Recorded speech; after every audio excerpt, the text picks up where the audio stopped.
everyone? Welcome back for another fantastic episode of FTN Transformers on YouTube. I am your host for Monday, Michael, and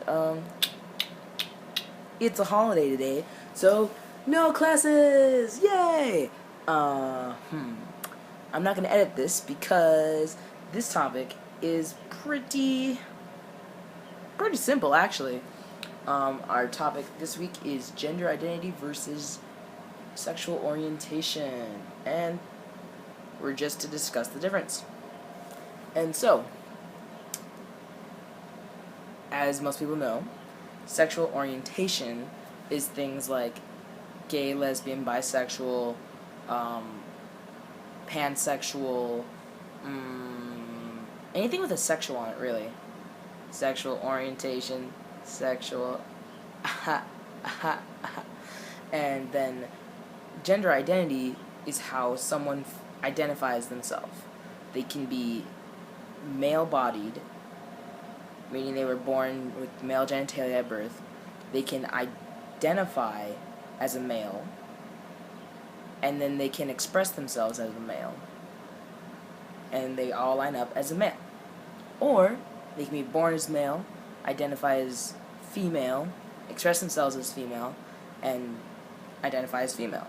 Or they could be born as male, identify as male, and express themselves as female and be androgynous, or a crossdresser, or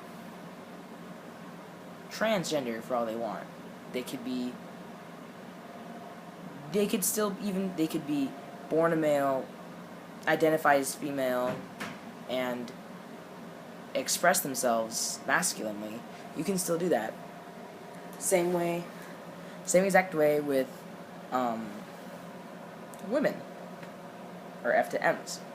They can identify as women, be female-bodied, express themselves as women, woman. They can be female-bodied, identify as male, express themselves as male, be F to M transgender. They can be female-bodied, identify as male, and express themselves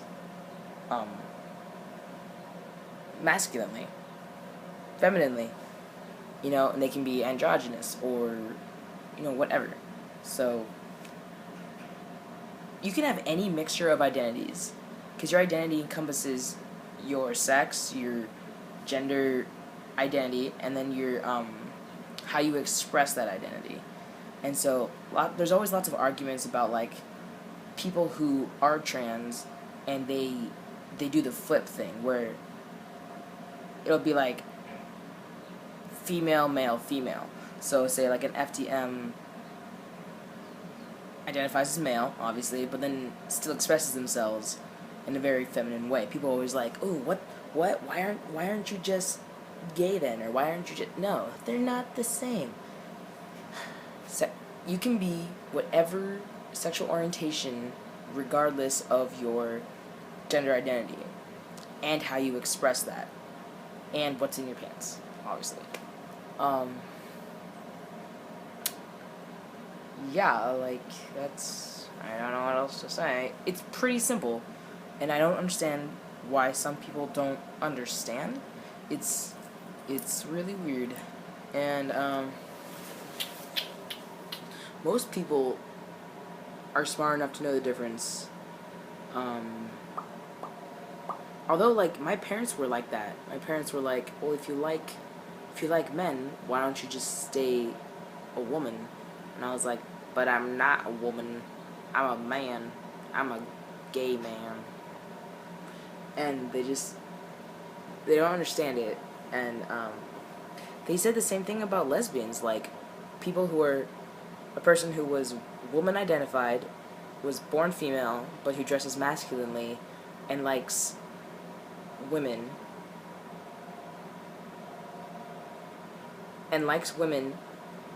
who are also dressing like men. Why not be with a man? I'm like, no, it's not, no. Oh, it makes me so angry. But yeah, that's essentially what it is. It's not difficult, so I don't have much to talk about. And I don't think much of us will have much to talk about this week, unless we go off on giant-ass tangents, which will be pretty fun. It's usually fun. But anyway, that's all I have for today, for this week. I hope you have a fantabulous, holiday. And while I go do all my homework that I didn't do over the weekend. And, yeah, stay beautiful and see you next week. Like, share, comment, all that jazz. Share our videos, watch them, all that. So, stay beautiful.